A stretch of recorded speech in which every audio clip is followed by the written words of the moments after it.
عصابات تحولت إلى فرسان شكلوا الجيش الأكثر رعبا في العالم.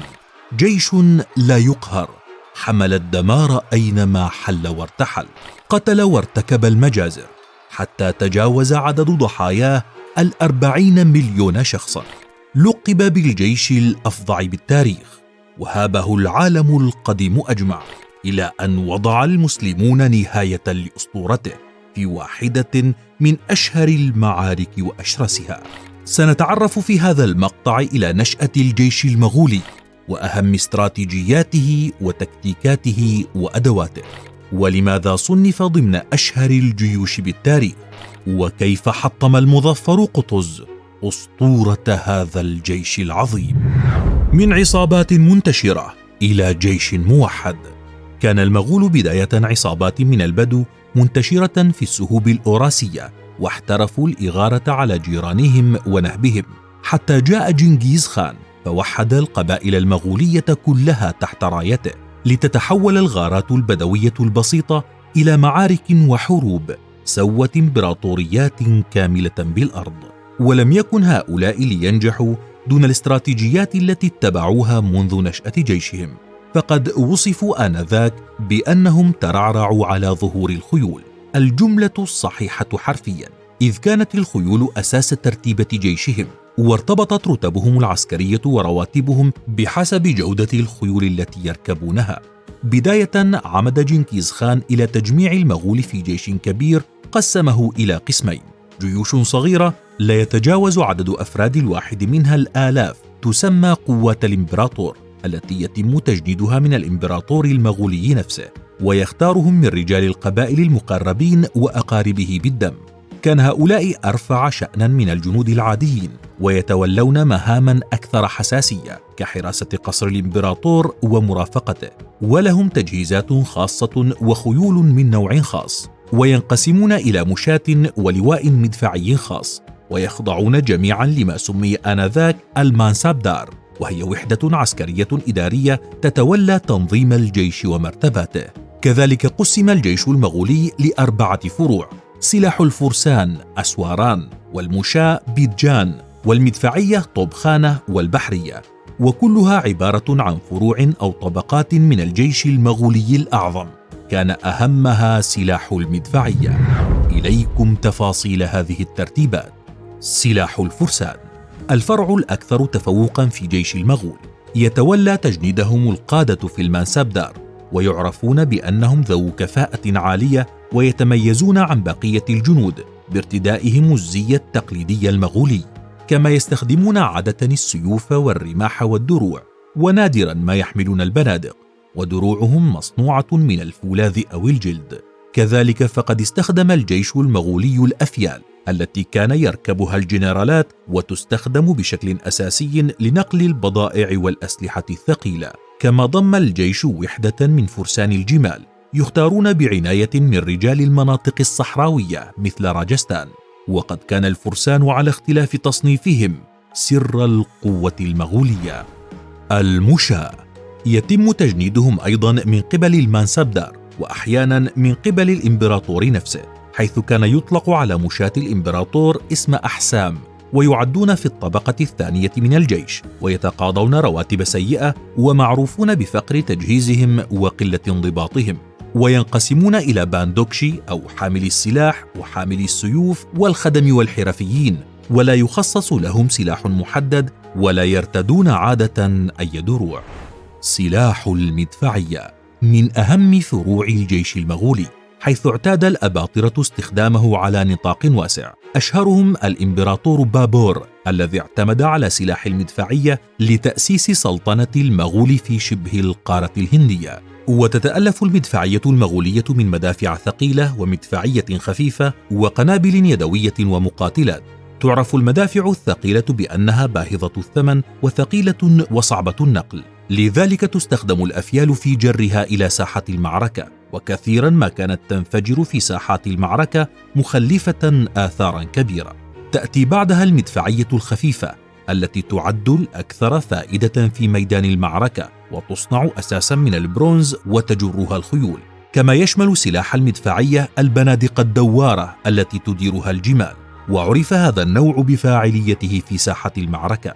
ومع مرور الأيام تراجعت مكانة سلاح المدفعية المغولي، خاصة مع ظهور المدافع الأوروبية المصنوعة من الحديد.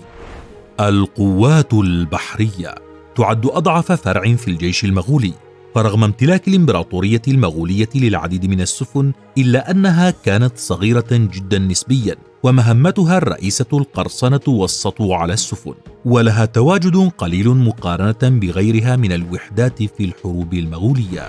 الشيلاس أو شيلا هم الجنود العبيد في الجيش المغولي، غالبيتهم من هندوس الهند، وكانوا يعدون قوة موازية للمرتزقة، ولهم سيطرة فضفاضة جدا يعتمد عليهم القادة اعتمادا كبيرا، ويخلصون جدا لجيشهم وقائدهم، إذ تم خطف هؤلاء أو شراؤهم من أسرهم منذ نعومة أظفارهم، وتربوا وتدربوا في كنف الجيش المغولي وخدمته. لكن وعلى عكس جيوش المسلمين آنذاك، فإن المغول لم يعتمدوا على جيش الرقيق بشكل أساسي، بل كانوا يوكلون إليهم مهمات متواضعة جدا. تكتيكات عسكرية فريدة.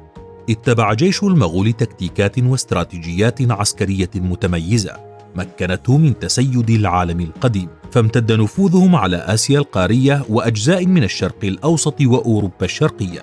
وقد وضع جنغيز خان وجنرالاته تقنيات لمهاجمة تحصينات الأعداء، وألحق الخبراء والتقنيين الأجانب في قيادة الجيش.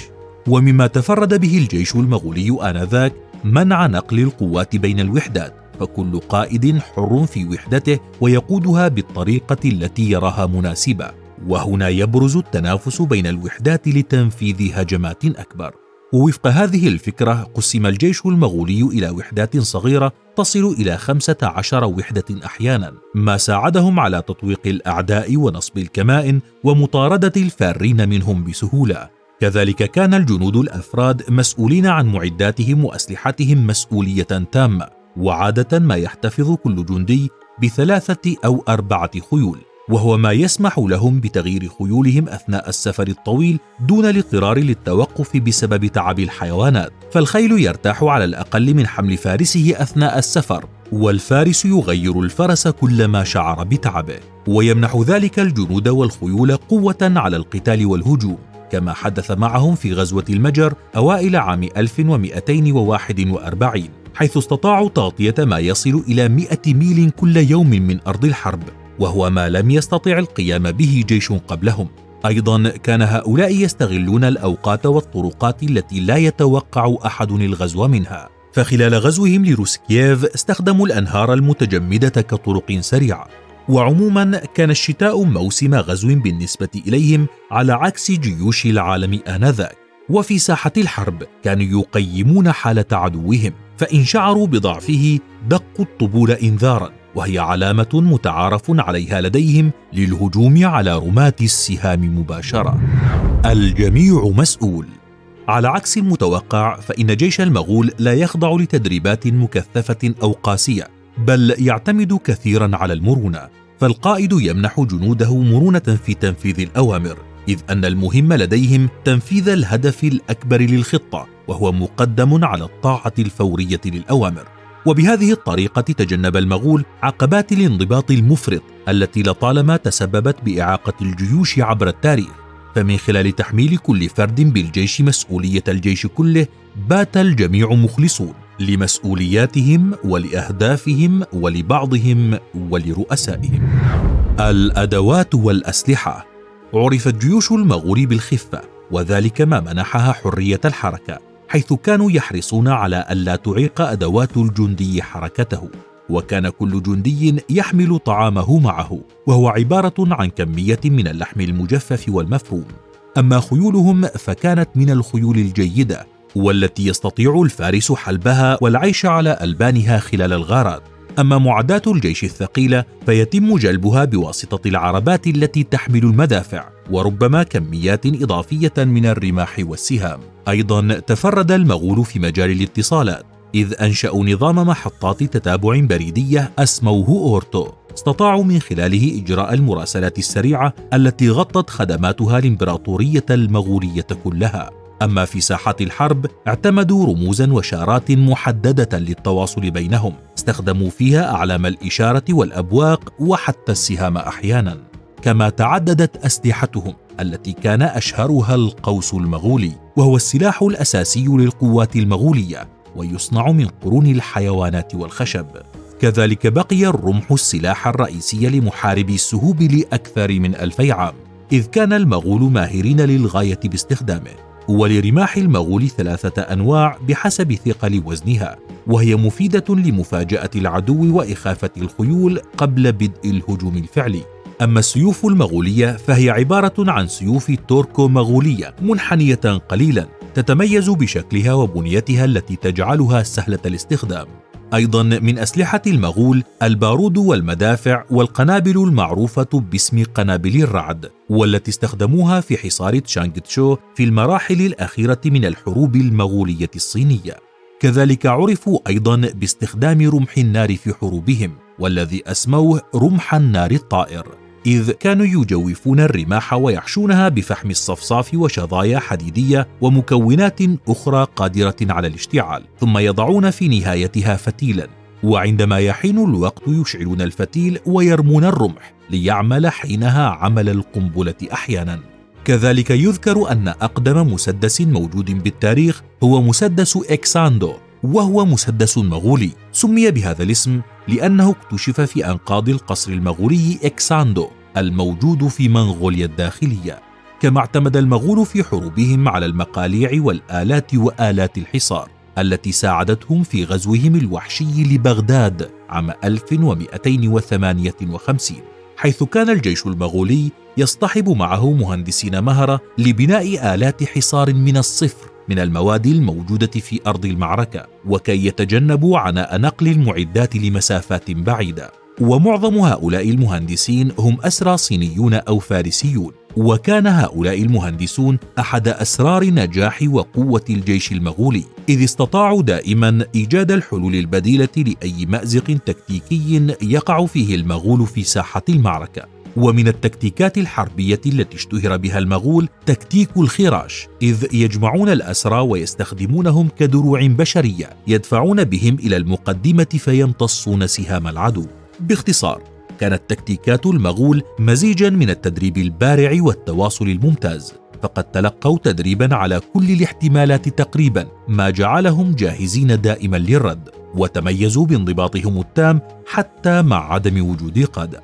كما برعوا بالتخطيط الدقيق الذكي، فكانوا يدرسون أعداءهم جيدا قبل أي غزو، وقد تستمر فترة الدراسة هذه لسنوات. كذلك برعوا برسم خرائط الطرق وتحديد مستوى قدرة كل إمارة على مقاومة الغزو. كما تضمنت تكتيكاتهم تحويل مجاري الأنهار عن عدوهم، وإغلاق الإمدادات عن المدينة وانتظار استسلام سكانها. كذلك اعتمدوا أساليب الحرب النفسية والخداع، وقد تفوقوا كثيرا في هذه الناحية، حيث كانوا يتقنون نشر الرعب والخوف في البلدات والمدن، ما جعل كثيرين يستسلمون لهم حتى قبل محاولة الوقوف في وجههم. فسمعة الجيش الدموية جعلت الجميع في ذلك الوقت يهابونه ويخافون غزواته. وعرف الجيش المغولي بضمه أعراقا مختلفة، إذ كانوا دائما يضمون أسراهم لجيوشهم، ما زاد عدد جنودهم وقوتهم. وفي الوقت نفسه كان ذلك أحد عوامل الضعف الداخلية في الجيش العظيم. أيضا من تكتيكاتهم في أرض المعركة التراجع المزيف والهزيمة، إذ كان جنود المغول يتظاهرون بالفوضى والهزيمة في المعركة، ويظهرون فجأة في حالة من الذعر فيركضون يمينا ويسارا، وما أن يتخبط العدو من حالهم هذا حتى يجمعوا أنفسهم بلمح البصر وينقضون على خصومهم من جديد. شكل الجيش المغولي أسطورة بمعنى الكلمة، استمرت حتى معركة عين جالوت، حين كسر المسلمون بقيادة سيف الدين قطز شوكة هذا الجيش وهزموه شر هزيمة، مستغلين واحدة من أهم نقاط قوته وهي الخيول. ورغم ذلك لا يستطيع أحد إنكار قوة هذا الجيش الذي ما يزال إلى اليوم يصنف ضمن أقوى الجيوش في التاريخ.